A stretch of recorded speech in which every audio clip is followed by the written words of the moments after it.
If I don't go on a trip, my husband by extension can't go because, for the record, it's my family's cabin. We're both 30, we have 4 children combined. The youngest is an infant. I'm not sure what it is about his family, but our daughter screams whenever these people are around us, every other week at least. Whenever they come over, I feel beyond stressed out because my daughter screams the entire time, and his family thinks it's funny. They pass her around while she's screaming, and they laugh about it, and it takes them forever to hand her back to me to get her calmed down. And all of them claim that she acts like that because I spoil her. His family consists of his mom and his 2 sisters, and both of his sisters have 1 daughter each, young teen and teen. Our daughter doesn't act like this when it comes to anyone else, family, friends, or complete strangers. She loves people, but the second any of my husband's family comes around, she's screaming from when they show up until they leave, unless I physically leave the room with her. Anyway, I needed a vacation. I asked my parents if I could use their cabin for a week next week, and they said yes. My husband, for whatever reason, decided that he wanted his mom to come, and she invited her daughters. So I'm getting text messages saying, what should I bring, and whatever else. I never wanted them to come. I asked my husband why he would invite his family when it was pretty much set in stone that I would have an absolute nightmare of a time because our daughter does not like these people. The whole point of a damn vacation was to relax, not add more stress to it by basically ensuring that our daughter would not be set down for a split second because she was afraid of his family. He said that he thought it would be okay because we talked in the past, pre-baby, about inviting them to the cabin for a family vacation. He said that maybe having our daughter surrounded by all of them for a week would make her like them. I told him I was 100% not okay with that. He needs to tell them that none of them are welcome, even his mother, whom I can't stand to be around due to her constant baby advice. You need to put her down, she acts like that because you spoil her. He said he doesn't feel comfortable telling them they can't go because he already said they could and doesn't want to offend anyone. I snapped and said, either tell them they aren't coming or me and the kids won't go. Better yet, you can stay home with your family and me and the kids will go without you. He slammed the door to his office and now not speaking to me. Am I the idiot? He says that I'm deliberately cutting his family out and have been since the baby was born. Honestly, I feel like cutting his family out because it stresses me out having a baby scream for hours whenever they come here. I'm tired of it because it's me who has to deal with it. Edit, he makes a habit of doing this. Whenever we go anywhere, beach, park, movies, etc., he invites either his mom or his mom and his sisters and nieces. If he only invites his mom, she'll then invite her daughters. We literally can't do anything without them, and this is how it's been since we moved back to his hometown 2 years ago. I've told him several times that I'm tired of it and don't want them invited to go with us everywhere we go. He doesn't see the issue and tries pulling the, if it was your family you wouldn't mind. But there's zero comparison because I see my family maybe 3 times a year. He even invited his mom here immediately following us leaving the hospital with the baby without telling me, and she invited her daughters. So they all showed up here when my daughter was 3 days old and got angry at me for not being okay with it. Not the idiot. It wasn't his cabin nor his choice to invite his family without asking you first. The fact that he asked his family without prior consultation with you tells me he doesn't care much about how you feel because he doesn't feel your input is necessary when making such decisions. Right? Like, oh, we're going to your family's cabin? I'll invite my family. Huh? Why would I ask you if that's okay? Completely intentionally oblivious. I completely understand why she's not his first wife, and I wonder how many more he'll have after her. And speaking of raising a spoiled child, mother-in-law sounds like she did that herself and can't criticize. Not only does he not care how OP feels, he also doesn't care how his daughter feels. Yes, she's a baby, but babies have feelings and likes and dislikes, and his daughter has repeatedly and loudly expressed her feelings about spending time with her husband's family. Whether the baby's feelings are justified doesn't matter.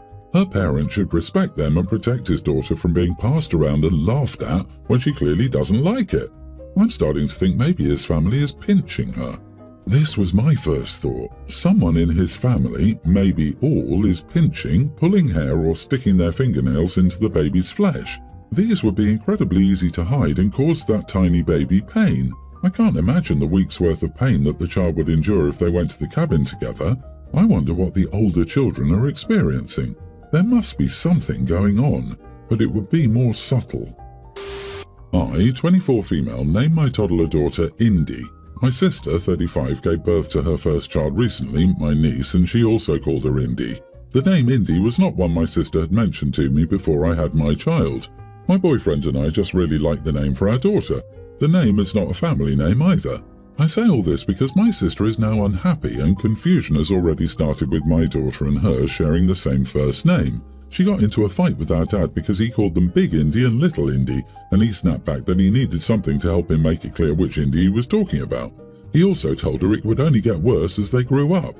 My sister went on a rant about it. She told me everyone acts like she did something wrong and that calling her daughter Indy should not be a big crap show, but it is. She then told me I should start calling my daughter by her middle name instead of by her first. That way everyone could be happy. I told her that if she didn't like the fact that both girls shared the same name, people would come up with different ways to differentiate between them. She could use her daughter's middle name or create a nickname if that would be better. But I told her I would not change what I call my daughter after 2 years because she decided to use the same name for her cousin.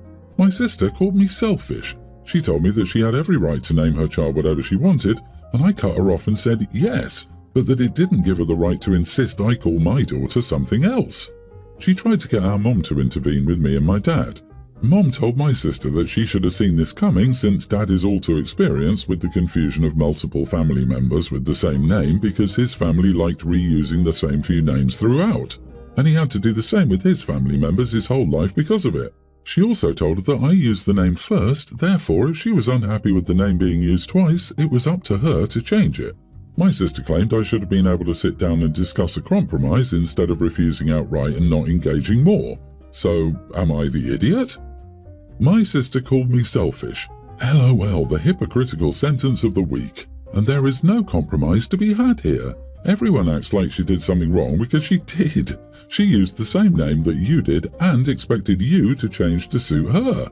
Your family spends a lot of time with each other, so there will always be confusion. And she did this knowing the situation on your dad's side of the family with multiple uses of name.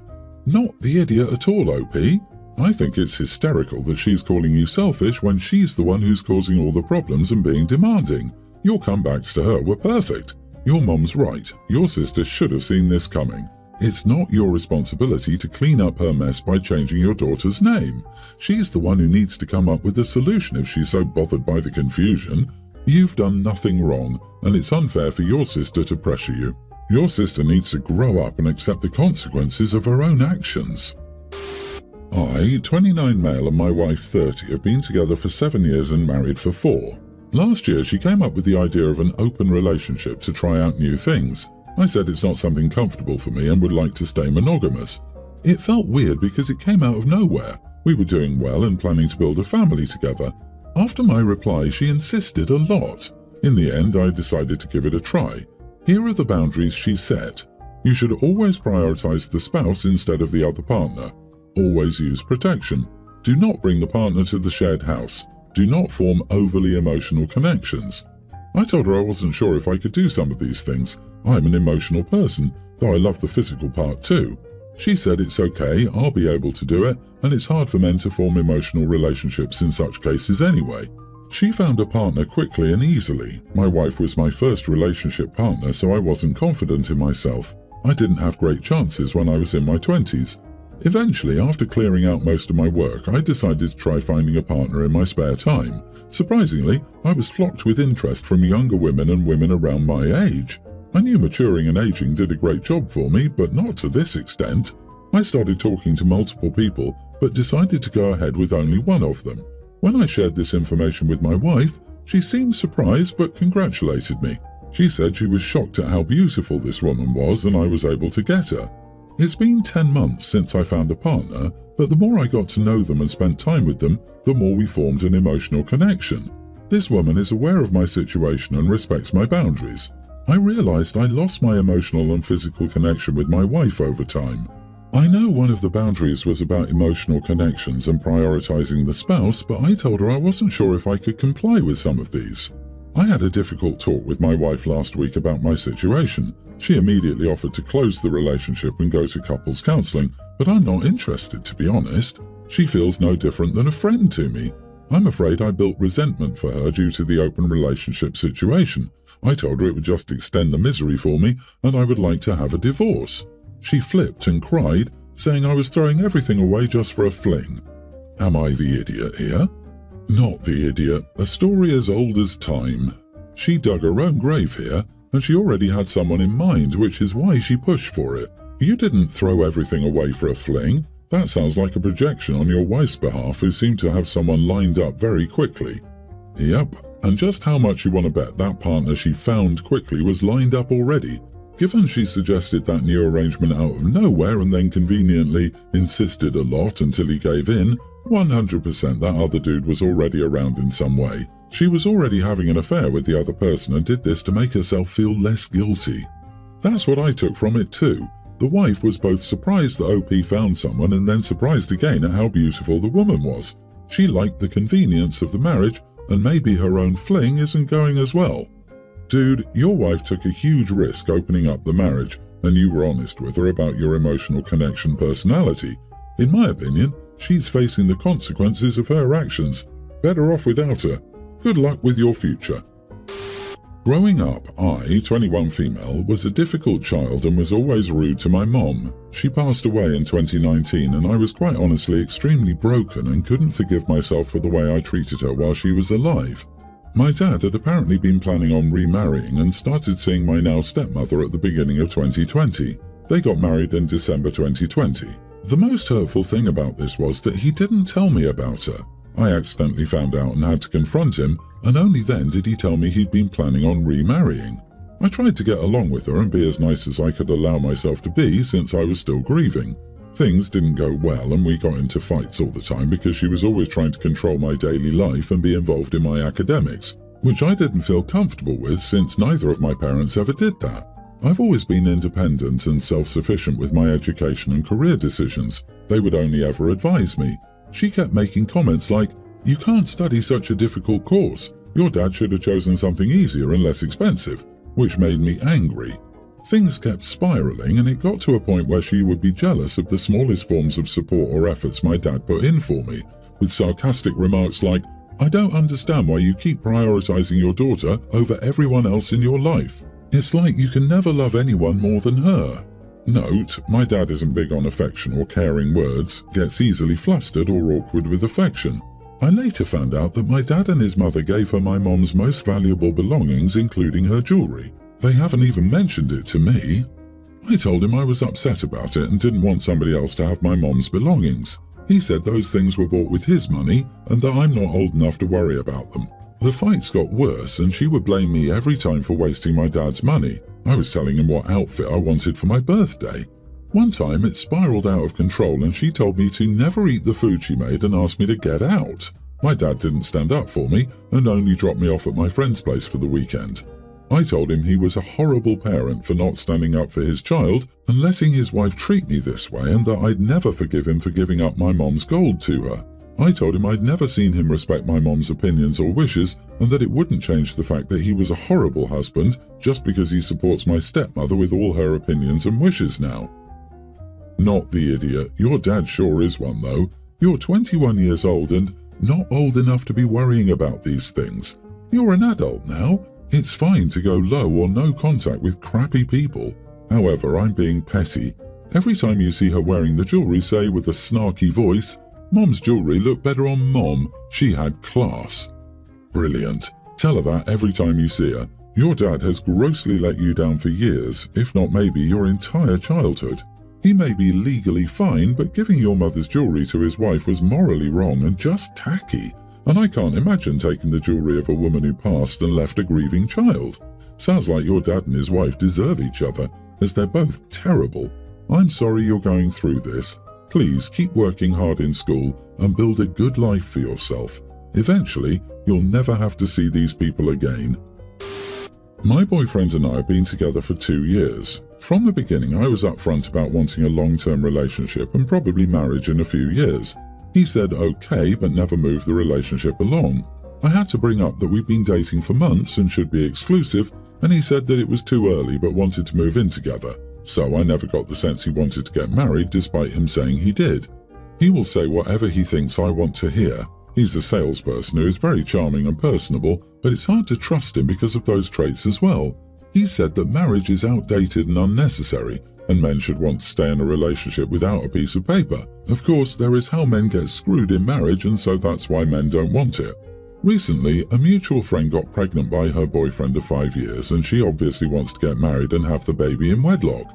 He said no, and she and he have been fighting since. She's privately told me that she's considering termination because of this, as he's obviously unreliable. Still, she's scared because she's older. She might not have another chance at having a child. My boyfriend told her she shouldn't pressure her boyfriend into a shotgun wedding if he isn't ready, and that really marriage is meaningless. I'm not surprised he had these views, as I think he does, but he's always denied them. She was pretty upset with what he said, especially as it's a 5-year relationship and clearly not a shotgun wedding. I broke up with him today due to this, and he's been texting me non-stop saying I'm the idiot for not believing him. He says he does want to get married, just not now, and I'm so impatient. Why do all women want marriage, etc.? I want to take him at face value, but the conversation made me believe I may end up like our friend. Not the idiot. You want marriage, he doesn't. You're not compatible with someone who doesn't want marriage. Why would you waste more of your time with someone you're fundamentally incompatible with and who does not value what's important to you? Just block him, move on, and find a guy who shares your goals and values. Info: did you move in with him even though you were not in an exclusive relationship? You remained in a relationship with him for 2 years even though you wanted to be married, and he said it was outdated and unnecessary. There is no, he never moved the relationship along. That's a thing you both created together. If you have the sense that he'll say whatever he thinks you want to hear, and you're still with him after 2 years, that's as much on you as it is on him. Not the idiot for breaking up with him. Should have done it way sooner. Block and move on.